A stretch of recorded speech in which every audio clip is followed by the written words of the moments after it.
You are listening to the We Hired a Sitter for This podcast. We hired a sitter for this. We have a roster of like 7 sitters. I'm spending $3,000 on paints. Do you go to therapy? Never have, nah. There was a small fire. I put it out. Real talk, the stakes are too high with my baby. Comedy, parenting, married, life. We do it all. I'm a dad and I'm busy. I have an opinion. I don't know if it'll be right, but I'm Patrick. my name is Gaston. We hired a sitter. What's up, everybody? This is episode 165 of We Hired a Sitter for This. We got Peggy in the house over here. What's good, Pegs? Scratching Gastor's tummy tom. Amen. We'll scratch you on the chin. How about that, Peg? Tick for tack, baby. I like it. I'm Patrick Holbert. This is Peggy Holbert Martineau. This is Gastor Almonte. What's good? Co-host, comedian, hilarious person, social media Sherpa. How do you say that? Sherpa? I've said Sherpa, but I don't know if I'm right. I'm just saying with confidence. Yeah. You can find Gastor on Instagram at Gastor Almonte. I'm on Instagram as It's Patrick Holbert because of this man. It's a victory, baby. Thank you so much. I'm so proud of you. I just had to do that in the intro to practice saying it. I got to practice saying that to people. But on the bright side, you only got to say that one thing instead of the 4 names you had to say before. Yeah. Well, and before it was always, it's at the Holbert Report. The Colbert Report. It's based on that. I know it's an old joke. And people always do say, "Oh, that's really funny." And my friend George gave me that years ago on Facebook. We were on a Facebook group, and every time I would have a zinger on Facebook, he would hashtag the Holbert Report. And then I was like, that's a great name for a handle. George, me and you got beef. And this is pre-comedy career. So I was just like, oh, that's a fun pun for my social media. George, you let us down. Yeah, George. Shout out to George Manahan. Hilarious guy. This guy's hilarious, actually. He lives in New Jersey. He rides motorcycles. He's a jazz guitarist. He has 2 kids himself. Oh, this guy has star quality. If you know George Manahan, you would agree. This guy has star quality. I think he's I don't want to say what he does for work. George, you're great at a lot of things. Yeah. Just not naming Patrick's social medias. Everything else, you crushed it. I think at the time it was a great name, but yeah, as a comedian, I should have changed my screen name years ago, I guess. But here we are. We could have even had George come back, workshop a new one. Yeah, been maybe. helpful. Yeah, maybe that's the thing. You're right, George. I'm being wrong to you. Your name was great of a different time. Yes. We needed to age up. Yeah, we could have used you. This was 2009, maybe 2010. Because back then it was, you got to be clever on the internet. Now, if you're on the internet, you are a business. You're your own business, and you need to be clear about who you are. The Holbert Report doesn't pay taxes. Yeah. It's Patrick Holbert does. Yes, you know indeed. what I mean? Amen. I'm a man of the people and of honor. Anyway, we're back for another episode. We're glad you're here. Lots to chat about. It almost didn't happen today. Gastor was almost shooting a project. I'll keep it vague. Word up. Around the world, possibly. This guy's a mover, a shaker, and trying my best. And this little podcast, we got to do what we got to do to make it work, and here we are. Amen. I love the idea that like I could have been on a commercial for legitimately hundreds of $1 million company. Yeah. I got like $75 in my checking account right now. Real talk. I know. It is. Oh my God, dude. Tell me about it. Real talk. Comedy's awesome. I've had one of these coaching agencies telling me, hey, we may need you in Europe for 30 days. It might happen. It might not happen. Literally this month of work, it would work out to like, I don't know, a quarter of my yearly salary or whatever. Like it would help my family a lot to get this job. Yo, real talk. And then they're like, oh, no, it's not happening anymore. Sorry. And I'm like, okay. And then a week ago, I get another text. They're like, hey, it might happen. Are you still available? I'm like, yes. Like, at this point, I'm just like, yes, please. Like, let's do this. Like, I will delete my schedule to make this happen. Ross will be alone with our kid for a month straight. She'll just have to deal with it. And honestly, I would go over to Europe and like help this person a little bit each day, not a ton. And mostly I would probably just do some sightseeing. Amen. I'm like, that sounds good. I want that job. Yeah. And then they're like, and then they just stopped responding to my texts. So it's frustrating when they dangle the carrot and then it's taken away. In their defense, it started to sound like you needed help. Yeah, And yeah, they were yeah. like, we got to get someone to Patrick. Yeah, yes, actually, they're like curveball. You're the client. You're the client. We're sending you away for your own good. But it must be frustrating for you because these dangling carrots are within the business that we're gunning for, and that sounds frustrating. Yeah, I mean, it's part of the process. You know, we all like audition. We all do stuff. You know, some of them are commercials, some of them are acting gigs, and yeah, it's just part of the game. It's part of like what you know going in, that like it ain't like everything you go for you get. If anything, I actually feel bad for some of the people that are like legitimate actors, because they audition like they deal with this like, you know, yin and yang all the time. Like they don't have a set to go to that kind of stabilizes their week. Right. Like I have sets every night that like allow me to know like I'm still working. Yeah, you're a man about the people. Right. You know, so like when I don't get an acting gig, it hurts. But like I got jokes tonight, so I'm still doing the thing. Like if you don't get the acting gig, like you at home. Yeah, yeah. You know, so like I feel for them. I relate to that because I don't have sets every night, so I'm just like, all right, what am I up to tonight? Yo, and like on top of that, it's because of my package is in terms of like, you know, my accent and like my look. I don't get as many auditions as actors, right? But what I get, I tend to get. Like if they call for me to audition, I my batting average is high because they know like, yeah, we need someone like that. Exactly. So like that's the other thing. I'm not getting the full acting experience where like I'm auditioning for a range of roles or whatever. You know? This casting notice says Brooklyn Muscle. Yeah. We got a guy. Real talk. We know the guy. He got to sound like that, and I always sound like that, you know? Yeah. And I always tell him I got no range. This is what you getting. I want to know when you do get your part in Shakespeare in the Park, which character will it be? Because there is a character. There are plenty of characters that if you modernize the piece, you would be the perfect person for. Okay. I wish I was erudite when it comes to Shakespeare, but I'm not. But somebody out there probably knows a role you could be playing in Shakespeare.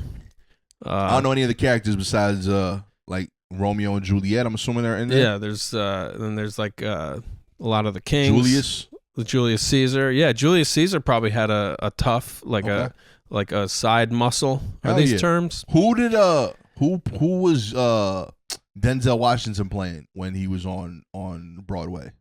Oh, he did one of the Shakespeare plays. King Arthur, maybe. I don't know. Is that a Shakespeare play? I'm going to sound real dumb if we continue this conversation. Real talk. Wait, is Denzel in the new what's the rumor is he's going to be in the new Black Panther. Okay. But what's the Russell Crowe movie? Gladiator. You know Gladiator 2? Is Denzel in that? I don't know. Is he? I don't know. I thought I saw a poster with him on it. It is ruined for success, okay? We should do a pop culture podcast where we just literally don't know anything. Man, that's awesome. Well, Gladiator 2, I was just listening onto the news. I was like, as I was getting ready to record today, I was like, I should listen to the news, see what's going on in the world, because I've been hiding from it the last couple weeks. Okay. But I just listened to this little story. They said Gladiator 2, they're going to put up a preview of it, a commercial for it, across all media at the same exact time. So if you're watching Netflix or if you're watching ABC 7 or you're watching WPIX, at the same exact time they're going to play the commercial, and it's called I think it's called a roadblock. I love that. What they call the ad. And they're going to spend so much money just so people see this 30-second commercial for the movie. I love this. On every single digital or broadcast channel. They're just like, we will get you to watch our film. They're like gangsters. They're we're gonna get your money, sit and watch this next commercial and give us your money at the movie theater. I mean, I just like when people come up with cool ideas. Like that's legitimately like interesting. Like I like that idea. It's creating an event of the trailer, not even the movie. That's really dope. Yeah, and it's also it has now become its own story that they're doing. Yeah. This. Like that the New York Times put it on this morning news podcast is kind of crazy. That's good marketing. I like that. Yeah. Real talk. I love when like the Smile movies come out and like people are like in random ballparks just smiling to the camera. I think that's dope. Oh, I didn't know they did that. Like Yeah, the kiss cam or whatever. Well, I mean, you've seen the smile. I saw the first one. Yeah. So they, every time one of them, there's a second one, same idea. When they come out, like they'll just place people at like important events where the camera angle sees them, and they don't do anything but smile. Creepy smile. So like they've been at like Dodger games during the playoffs. Like it was crazy. I think it's dope. I like fun. when marketing thinks outside the box is what I'm getting at. Like and because in it, I think it can be artful. Yeah. You make something related to the piece. You take advantage of the mediums of the time. Like that's dope to me. Gladiator doing that. Yes, it's expensive, but like you're using the money to do something interesting. Yeah. I think that's dope. I'm a fan of this actually. Yeah, it's clever. Yeah. I like the smile one. There's a word for that when I've filmed some marketing events, and they have a technical term for when. It's called earned media. So if they do like a PR campaign to get like this thing with Gladiator. So now the Times is writing about it. So they call that piece, that mention on the news, that's earned media. So they didn't have to pay for that. They just earned it by having a clever enough idea. Hell yeah. I remember there's like a lady this used to be a marketing exec at Def Jam. Oh, okay. And like a clip of hers going around from when DMX came out. Yeah. Because she they basically put up posters of Coming Soon, It's Dark and Hell is Hot up and down like one of the like major streets in New York. Yeah. On every like light post. Yeah. So like there was traffic on that street that got reported all over the news, and they were saying, like they're taking down all these posters that are hanging from every light post for DMX. So same idea, like it became a trending thing in New York. Yeah. On the local news because of that. And they're like, unbearable traffic in Times Square because DMX's Is Dark and Hell is Hot's promo team. Oh, that's crazy. You know what I mean? I love that stuff. Yeah, do it up. Yeah, and I mean they did it right with him, because I remember when DMX came out when I was in high school, upstate New York, you got 20 white guys at the school dance just like going nuts to DMX songs. Like DMX tapped into the same like raw nerve of like 14, 15, 16-year-old boys that heavy metal did. Yeah. Like the anger in his voice and the energy of the music like really got us fired up. Amen. Upstate New York. I'm glad there was that connection. It's beautiful. Were you into DMX? Hell yeah, for sure. Yeah. Yeah, that was high school for me, freshman year. Yeah. You know what I mean? I was into that for sure. I mean, to your point, I think, and also he just sounded different from all the other rappers. Yeah. I fully believed everything he said. Yes. There was not a lie told by that man, and I think that's dope. I love it. Yeah. We lost him in the pandemic, right? Yes, in that ballpark for sure. It was relatively recently. Yeah. It's crazy. It's so weird to think that DMX wasn't going to live forever. Yeah. Especially that I don't know. I def thought DMX was not going to make it long. Well, I'm being sarcastic because in those last couple of years, what was that? He was on TV. There was some random like documentary, or there was footage. Maybe it was like Access Hollywood or something. Put this footage up of some pretty concerning stuff of DMX. I mean, I didn't think not looking great. I didn't think he was going to last forever when he like came out. Like I thought, like from the very beginning, this dude, he's just aggressive. Yeah. He's burning on high. Yeah, real talk. You can't run at this energy forever. Like, I just knew this. Like if he gets to 35, we got blessed. And, he made it. He got some great albums. You know what I mean? I'm really happy we got to enjoy him. But it was definitely like 100 miles per hour the whole time. He never really collaborated with anybody, did he? Like there were no.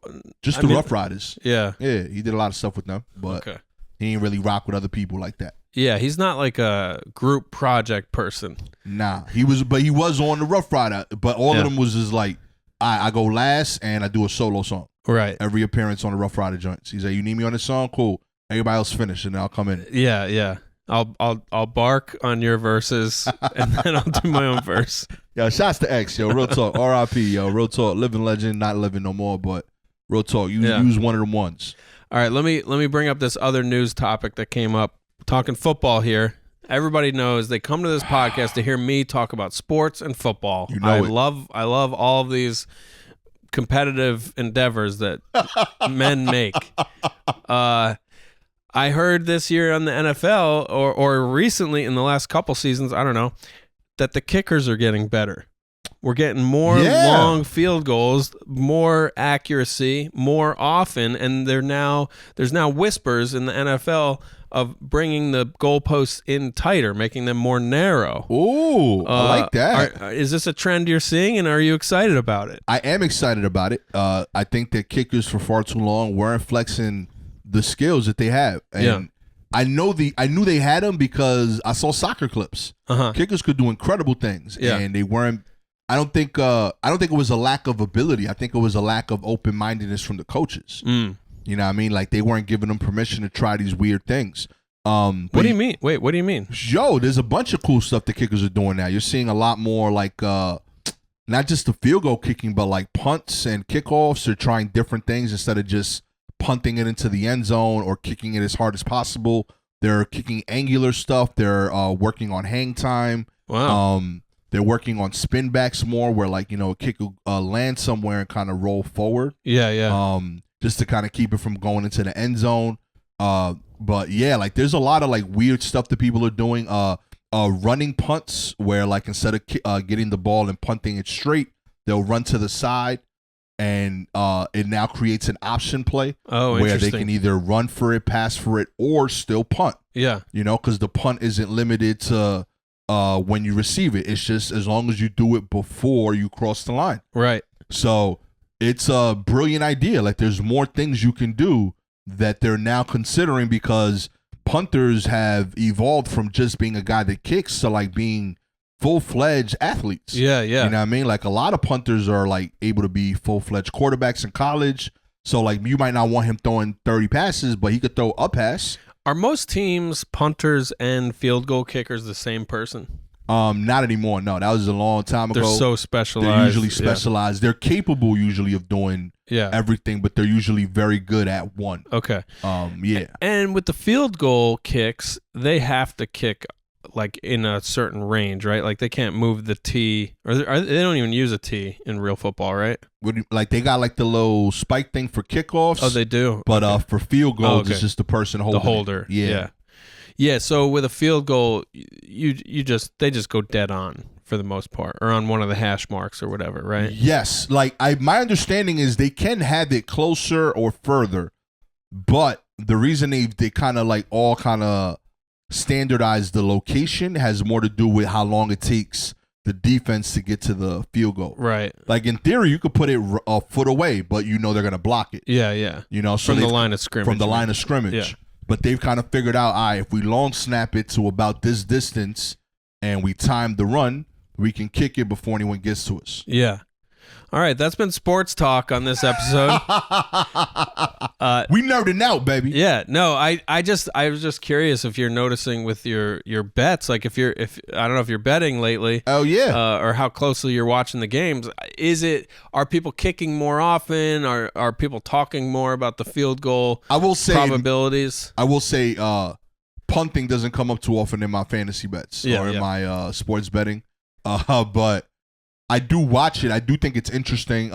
It's one of those things where like it creates weird hope. Yeah. Where like you're like, yo, I can't play football anymore, but I can still make the league as a punter. Yeah. And you go to your backyard, you kick a little bit for like an hour, you're like, oh, maybe I still got it. Stretching the hammy. Yeah. And then the next day you saw and you're like, okay, this ain't for me. But the story I was listening to was about field goals and how like 54 plus yarders are becoming more and more common. Yeah. So like that must give you hope if your team's down by 3, like, hey, we can't get anywhere near the end zone, but maybe we can get that field goal in there. Yeah, it's exciting. You know what I mean? And also just because like now, like if your kicker gets hurt, there's more talented kickers available. Yeah. A lot more colleges are developing better kickers. I think it's dope. You know what I mean? I love seeing it. I don't know if it's a direct correlation, but there's a YouTuber that is a really good kicker that I think has helped to popularize kicking amongst young kids. And while he didn't become an NFL player because at the time you couldn't make money and be a college football player. Right. So he lost his scholarship because he was like, I'm making more money on YouTube talking about kicking. Yeah. You know what I mean? It's crazy. He was just kicking. That reminds me of like U.S. Open tennis players. Like if you're not the top ranked 3 or 4 players, you're making zero money, but playing at an extremely elite level. Same with Jeremy Lin. When everybody's talking about Jeremy Lin, he comes to New York. Some of these athletes are elite level players sleeping on friends' couches. Like the number of times I've read that in different essays or stories about sports stars that are just like crashing on a friend's couch while they're like killing it during these games, it really makes you sad and makes you wonder about the economics of these leagues. Yeah, because he was on a minimum contract and he was only on a 10-day. Yeah. So like, you know, like you're making good money per day in terms of like layman's terms, but like it's only for 10 days. So like that contract's for like 20 grand. Yeah. So like you're not buying a house in New York with that. Like it's a good week for sure. But you're not changing life plans. Yeah. You can't invest in something. Yeah. You know what I mean? This is all gonna go away next month. He was just trying to make the team until like that all went down. You know what I mean? Is he still playing? Nah. That dude been done. It's been like maybe 3-4 years since he's been in the NBA. He still plays, I'm sure, like, you know, in life. But nah, he chilling. All right, more sports talk for me. I wanna ask you about this. We saw the Jake Paul Mike Tyson fight. This is now a month ago, so we don't have to hover too much on the match itself. But in reading through some threads about Jake Paul, I came upon this story. This TV producer tells about Jake Paul. He said, I shot a pilot with Jake Paul in 2017. There was a sketch involving Jake Paul sprinting, and we had a world-renowned sprinter come on to do some, I think, body doubling or whatever. But the point of the sketch was not for Jake Paul to race this actual sprinter. It was for him to sprint against an old guy, I think was the joke. For whatever reason, the sprinter shows up to the set. Jake Paul sees this guy, learns that this person is a world-renowned sprinter, and he says, I want to race that guy. Not for the sketch, not for the show. I just want to race this guy. That's awesome. And this is 6 or 7 years ago now. I'm okay with this so far. And they all say, yeah, sure, Jake, if you really want to, go ahead. They're all like, we got stuff to do. We got a show to shoot, but you go do whatever thing you want to do. And Jake Paul goes and he races and the sprint. Oh, and they say to the sprinter, Jake wants to race you. Do you want to do that? You don't have to do that. Like, and the guy's like, why does he want to race me? Like, I thought I was just here to. He may have been there to consult, whatever it was. They go to the parking lot. They race. Jake Paul beats the sprinter. Get out of here. Yeah. That I don't believe. Well, that's the guy says he totally beat him. He didn't demolish him, but he beat him by a little bit. And the producer was just saying, I just share that to say that Jake Paul is incredibly athletic and he's driven. Like he likes to win. So I don't know if he went as far as predicting that he was going to beat Tyson. It might have been the day after anyway, but like just making the point that that's what this guy is made of, is just pure competition and wanting to, use his body, Nah, B, that sound like DuckTales, B. Real talk. None of that sound real to me. Real talk. Did he fly away too after he saved the planet? And nonsense. How old was the sprinter? I don't know. It was on Threads, so on Threads people do the thing where it's tweet 1 of 5, and it's like a little mini story. It's like how you write a story when you're pitching to a storytelling show. Just I did this and then that and then this. The end. I believe none of this. Okay, so it sounds like you have feelings about Jake Paul in general. I'm just saying, like I don't believe he's an elite level athlete. Yeah. No, that dude is a regular dude. I think he's in regular people good shape. I think he's a great entertainer. Yeah. I think he's one of the best people at getting attention. Yes. Marketing gets it cold, in particular in the social media age. I'm not trashing his hustle at all. Like sincerely, I am impressed with his business acumen. I don't like the dude. Yeah. Don't like his brother. I think Who's Jake Paul's brother? It's not Aaron Paul, is it? No, Logan. Logan, yes. Oh my God, yeah. Yeah, they're and it's not like my beef is that they're celebrities for celebrity's sake. Yeah, like neither one of them are good at an artistic thing. They're good at getting attention. Yeah, and that bothers me. Like just as a person that has worked at a craft. Yeah, yeah. I don't think they have a craft. This is the closest to it. But still, he's not an elite boxer. It's a hobby to me. Yeah. But he knows that he's good at getting attention. I wish he used that for good more. I will give him credit, actually. I do think he did a little bit of that here. He brought an incredible amount of attention to a women's championship boxing match that took place right before it. Yeah. There's no way that amount of people would have watched that fight otherwise. Yeah. So, like, sincerely, I will say that. Kudos to homie.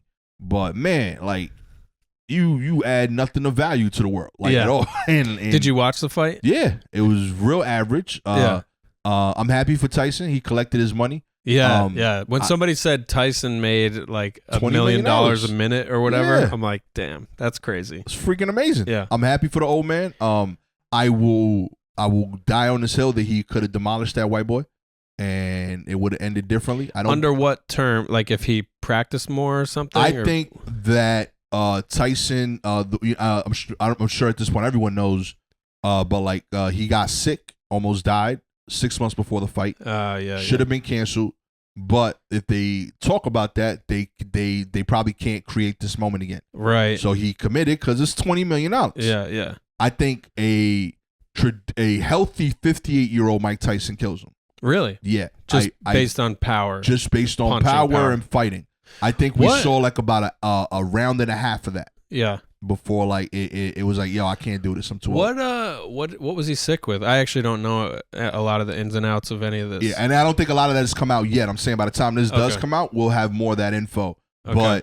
But my thing is like, I don't know. I feel like I've seen too many old boxers, and there's certain things that they don't lose. Yeah. And I saw too many moments where his instinct was to do something, and I felt like he didn't execute on it. And I don't think that's something that went away. I think that's something that he like was making a decision of, I can't demolish this kid. This is my paycheck. Yeah. You know what I mean? I'm sorry to interject here, but I am thinking of you as an actor and the roles you could play, and I would really love to see you as a corner man in a boxing fight. Real talk, B. I'd love to do that. I think that'd be great. I'm all about that. Real talk. I mean, you could even do that in real life. The way you're talking about Tyson sounds like you really believe in him, and maybe that's what he needs is you to say, I believe in you. Real talk. I know an old fighter doesn't lose his gifts. It's still in you, baby. Just tap into it. It's there. Do what 22-year-old Mike would do. Amen. I believe in you. And he'd say, thank you, Gastor. And then he'd go in there and knock out Logan Paul and James Paul. Admittedly, I believe too much in Mike Tyson. Yeah. I watched the cartoons growing up. You know what I mean? Did you see that cartoon, Mike? No, I'm trying to. I know the video game. There was a video game. I might even be making this up in my head. That's how much I love Mike Tyson. I feel like there was a video. It might not have been him actually. I know Wayne Gretzky and Michael Jordan were in it. It might have been Bo Jackson. Yeah, yeah. But I feel like Mike Tyson was in that. Maybe it was Bo Jackson. Just like a X-Men cartoon of super athletes? Yeah, it was just a cartoon fun. of super athletes. I definitely know Wayne Gretzky and Michael Jordan were in it. Let me know if it was someone else. Mentioning Wayne Gretzky reminds me of another internet rabbit hole I went down. I think on Threads again. Whoa, what brought you on the sports run here? Look at you. Well, they know how to get you. I'm on Instagram, and they show you the threads when you're on Instagram. I'm like, I don't even want to read anything. I just want to look at stuff, and next thing I know, I'm reading about Wayne Gretzky on Threads. And I think they know that I'm a gossipy, nosy bitch is what's going on, because I see something that says, here's the truth about Wayne Gretzky, or whatever. And I think of Wayne Gretzky, I'm like, oh, geeky white hockey player. What could be so bad about him?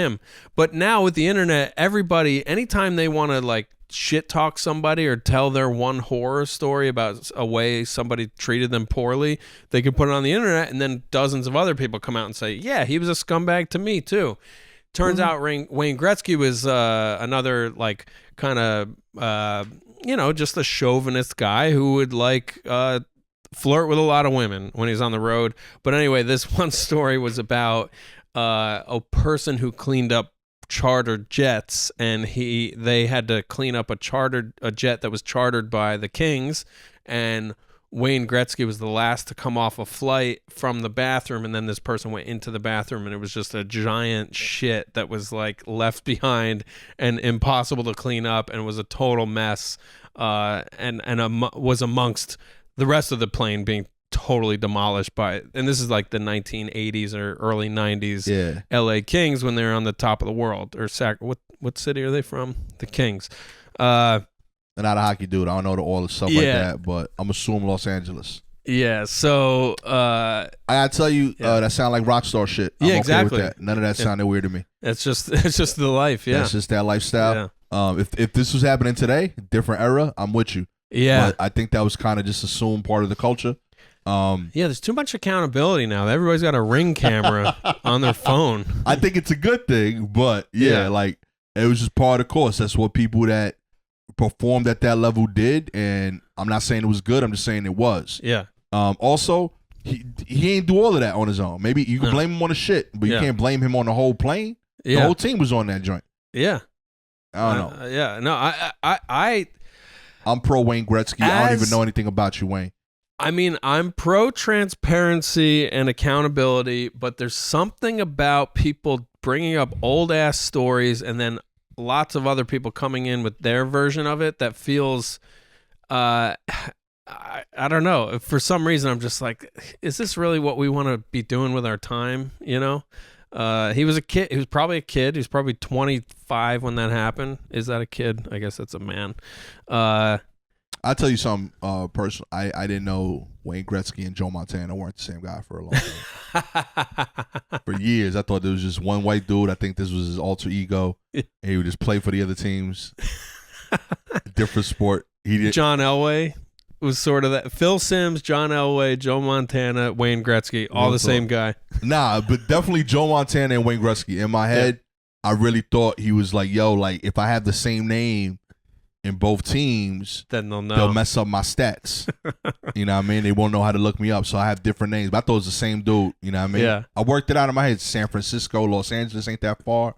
That's hilarious. You know what I mean? He's like the white Deion Sanders. Real talk. You know, you got to play on Sundays and this other sports, so you're free all week. Oh, yeah. I'm telling you. It made sense in my head. That's really funny. Oh, God. Joe Montana. Joe Montana sounds like a stage name. Right? It Just call sound me- made up. Yeah. Yo. Gretzky was like, all right, if I'm going to play this other sport, I got to come up with something good. I need some American. I'm telling you. He was like, I need some that sound like all-American dude. Otherwise, they won't let me play. Wayne Gretzky was like, what's the most American state? He's Real like, talk. Montana. Joe. I'm out here. And he just started throwing the ball. And I'm telling you, on God, low-key, I still believe this. I was just going to say, you're making it sound like this was silly young Gastor with a fanciful idea, but you just convinced me that Joe Montana is Wayne Gretzky. I'm telling I really feel like I challenge y'all. Have you seen him in the same place? No. Ever? Nope. Won't do it. I'm telling you. How many athletes have you seen perform at that level? There's very few. Yeah. But are you more likely to believe that one person is that athletic? Right. They could do two different things. Maybe he was Deion Sanders before Deion Sanders, and he didn't know that, like, if he would have, like, publicized it, it would have been a big deal. Right. He's like, nah, I gotta keep the secret. They're going to call me out on it. He was like the first, he was the first Bo Jackson. He paved the way. Joe Montana / Wayne Gretzky paved the way for Deion Sanders, Bo Jackson, and whoever else was playing multiple sports. He was about to come out, and then Bo got hurt, and he was like, nah, I got to keep it a secret now. It's in the insurance contract. Yeah. So he's like, nope, I'm going to keep playing my career. Two separate dudes. Yeah. Played his whole life separate. Michael Jordan, he had the bravery to pick up a baseball bat. But he wasn't good at baseball. Yeah. That's the problem. Yeah. Joe, great man. Did both. Pardon me, Wayne. Yeah. Joe's his adopted name. Right. You know what I mean? Wayne is apparently out here trying to bag chicks. Joe's a stable life. Yeah. Okay. I mean, he did take that one dump the size of Montana. Amen. And now people are talking about it. That was a hint. Secret's out. I don't know why more people aren't talking about this conspiracy. Put it out there. Let me know what y'all think. I believe it. Real talk. What are some of your favorite conspiracy theories that you think might be true? I mean, that's definitely one of them. that's the number one. Wayne Gretzky, Joe Montana, same dude. I believe that to the day I die. Yeah. What are the? I definitely think Bigfoot is real. Somebody was just our dog walker was just talking to us about that. Yeah, I think Bigfoot is real. I think I don't necessarily think he's an animal. I think he's just a big ass dude. Like His a hair. humanoid. Yeah. I think he's a human. I just think he's like 6'8", Yeah. and he's just mad hairy, and he got like, I don't know what that thing is where like hair grows on your face. Oh yeah, He got that, and Yeah. he was like, I can't be out in public, so he was like, I'm gonna be out in these woods. If I've been shunned by society, I'm gonna at least give him some good footage to talk about. Amen. Just like once a decade, I'll sneak out. Where do you stand on aliens? Aliens are real for sure. Yeah, we definitely. can't be the peak No. at all. There's no way we're the best. And are they amongst us? That I'm not sure about. I've been chipping away at a Netflix documentary where a lady says they put an implant in her nose. Yeah, I watched, and it was in the city. Don't tell me. I just finished the first episode. I have had to chip away at it. I really like the style of it, but I'm like, this is definitely gonna lead nowhere. Like it's definitely You can't resolve it. Yeah. But I like the way they shot it. Yeah. Although here's a pet peeve I have. When are we going to be done with this nonsense with documentaries where the establishing moment is them showing behind the scenes footage of the person getting mic'd up in the chair? Isn't that so lame when you see it now? It's hacky now for you? Yes, I've seen it. I think like 5 years ago. I don't even know what's the first time I saw it where I was like, oh, I kind of like that because it's like it puts us in the place where you're going to hear from this person. But now it's like standard. Every documentary, it's like, okay, slate, camera one. It's like the slate or the miking up. And are you ready? Oh, yeah, I'm ready. It's like, stop. Enough. The first time we should hear from that person is just from their first soundbite. I will put a defense to that. I would have agreed with you until I started podcasting. Right. Podcasting has shown me that so many times the best moment is when they don't think they're on camera. Of course. So like you know that because you've done a ton of shoots. So I don't think it's planned. I just think that they've come to learn. Roll the camera because every now and then we might capture magic from a regular person that's not used to being on camera. I think that's fine, and I think that's smart. I think you should roll every possible frame. Yes. So then you got to allow for these moments. But you don't have to include it in the edit, though. But so if they say something dope, you don't want it in the film? No, you do want the great thing that they say or the revealing thing or the thing they thought they were saying in confidence while the camera wasn't rolling, which has ethical... there are ethical issues around that, but I'm saying it's those little moments in the editing of the film where it's like they show the person getting mic'd up or they like the slate is the one in this alien one we're talking about where I'm like we don't need to see that. Why is that in there? Or maybe I'm thinking about Breath of Fire on HBO, this yoga documentary. Either way. They're just doing it because, the point is that they're not saying anything of substance in those shots. There isn't, it's not like if you edit that out, you would miss something. It's literally just like a style choice. They think I think that the producers think it's adding some kind of authenticity or it's like a cool thing, but it's just not cool anymore because now it's overdone. Okay. You know what I'm saying? I hear you. I do think we've just learned you watch so many documentaries. Yes, you got to watch his regular stuff. I know. That's true. Like, if you've seen so many documentaries that, like... It's annoying me. That's annoying you? That's wild. Yeah. Real talk. How many documentaries have you seen? I don't know. It's got to be hundreds. Yo, for real? Yeah. I mean, over the years in my lifetime. Yeah. Yeah, got to be hundreds. Oh, maybe. God, I wasn't sure there was 100 documentaries in the world. I'm going to start suggesting them to you. Yo, that's Have you seen Hoop Dreams? Yeah. As a sports fan? Yeah. Hoop Dreams. Have you seen Dark Days as a New York City resident? I don't even know what that is. No. Dark Days is a very famous one from like early 2000s. It's about the mole people that live in the tunnels under New York City. Nah, it's crazy. It's such a cool movie. It's like 16 millimeter film, black and white. DJ, what is his name? This famous DJ did the whole score, so it sounds cool. It's a great one. It's a classic. Okay. I'll start. I'm gonna start sending you links to documentaries you got to watch. Okay. Because some of them are who you are as an artist, like great stories, funny characters, like real, like just like it feel like a great documentary should just feel like you're being brought into a world, you know? Right. Okay. I watched one about one of the first documentaries I watched was Mad Hot Ballroom, I think it was. Oh, like yeah, a bunch yeah. of like Dominican kids that were like fifth graders. Ballroom dancing. Yeah. Yeah, I remember that. I remember enjoying that. Those kids are like 30 now. Yeah. Well, that's so Paris is Burning is like a drag ballroom dance drag show documentary that's very famous, and now like so much of the lingo in the drag world comes from that one film. Like, and that came out late 80s, I think. And that's very New York City. Like, whether you like drag or not, it's hilarious. Like, the characters are hilarious, and it's so New York. Like, it's crazy how you just really feel like you know what early 80s New York was like. I'll peep it. Yeah. But I haven't seen many. I saw those. I saw one during the quarantine, I think it was, of like a football, like a Tykes football team from East New York that was on Netflix. That's cool.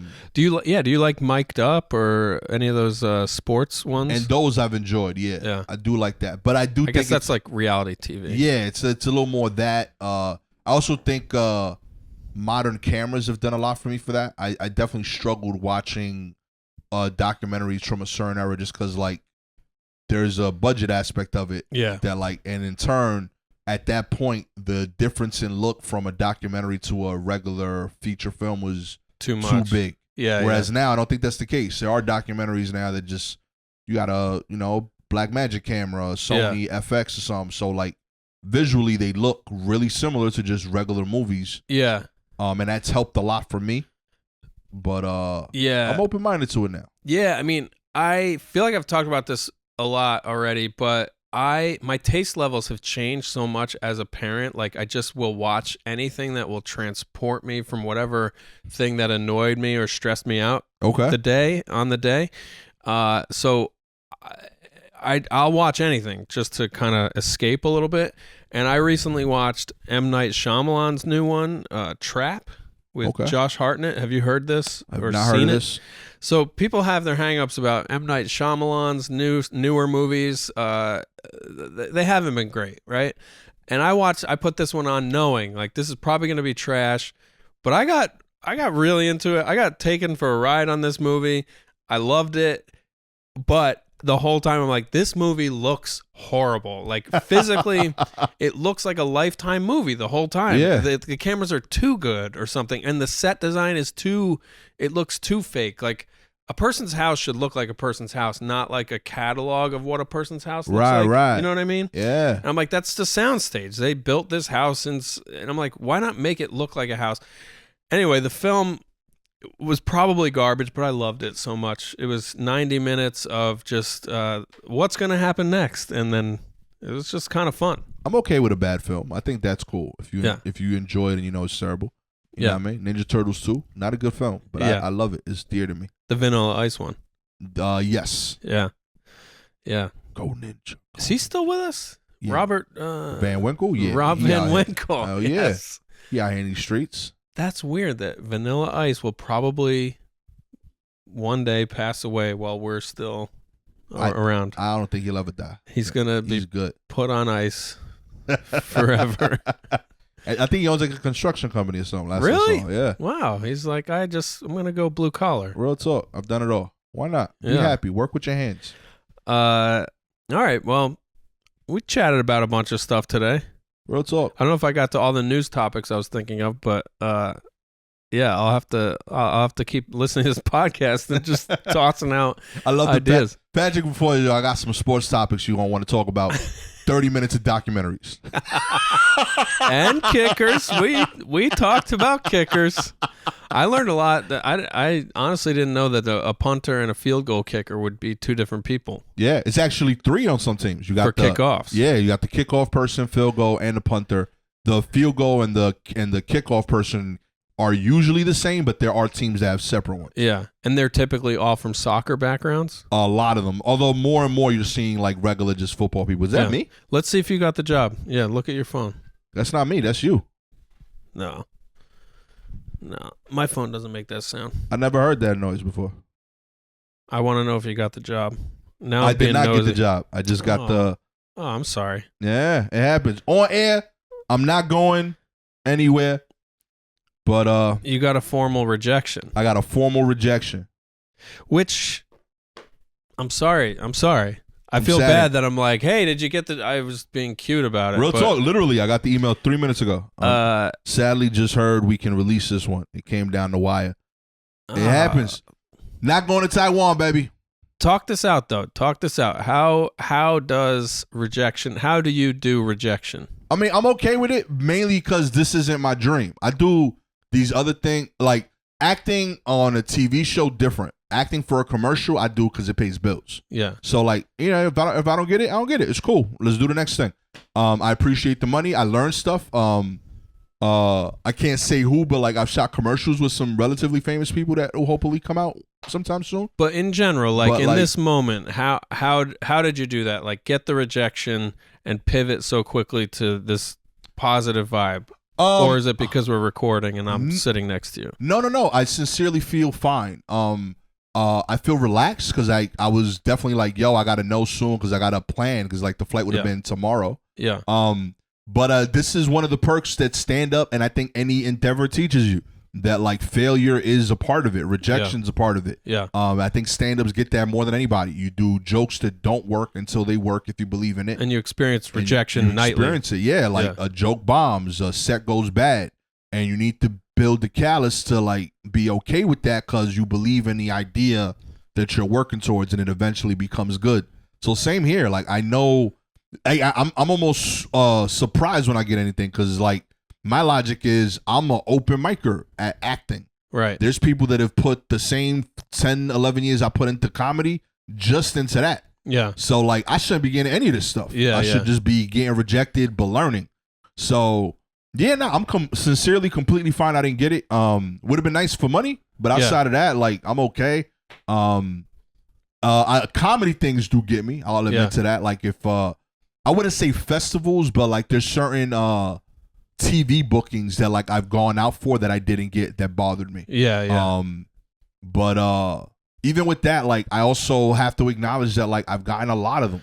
Yeah, and it's like the more you get, the thicker your skin gets, and the more you can just go back to the drawing board and more so just cause from a point of like, I know how hard my peers work. Yeah, and I don't think there's that big of a talent gap between me and sometimes flat out there's no talent gap between me and some of my peers that I know are dope and have no credits. Yeah, and I have I've been blessed to say that I've been on TV a few times, and it might be because I have a look or I check off a box that someone else doesn't.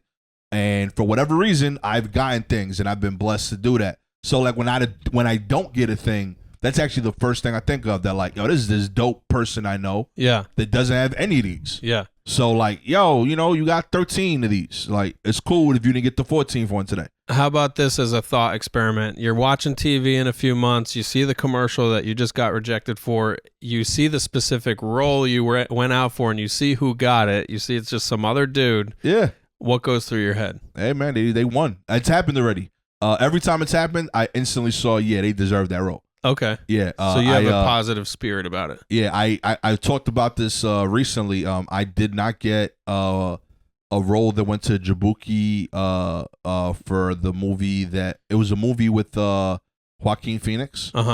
Jabuki got it. Jabuki deserved it, and I saw the performance. Yeah, he was the right guy for the role. I also auditioned for a role that went to I forget the Latino guy's name from Lost. But there's like a big dude on Lost that's like from Latin descent. Yeah. But anyway, like that dude plays a role on this show by Sebastian Maniscal. Oh, okay. I auditioned for that. Yeah. Didn't come close to getting that. Yeah. But like I saw why. Like, that dude's a pro actor. He should get that stuff. Right. I'm just a comic learning.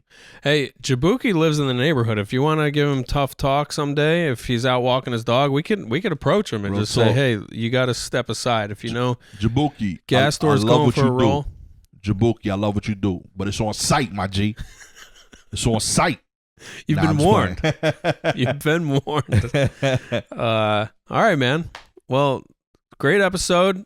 See y'all next time. I think in the beginning I said this is episode 164. This is actually 165. Yeah, I was gonna say, it felt like the same number twice. Don't worry. I've only been thinking about that for 48 minutes now. And you got the space to think of that now. Yeah. You know why? Because you don't got to remember 14 social media handles anymore. Totally. Okay? All right. See you next time for episode 166. Peace. Bye-bye.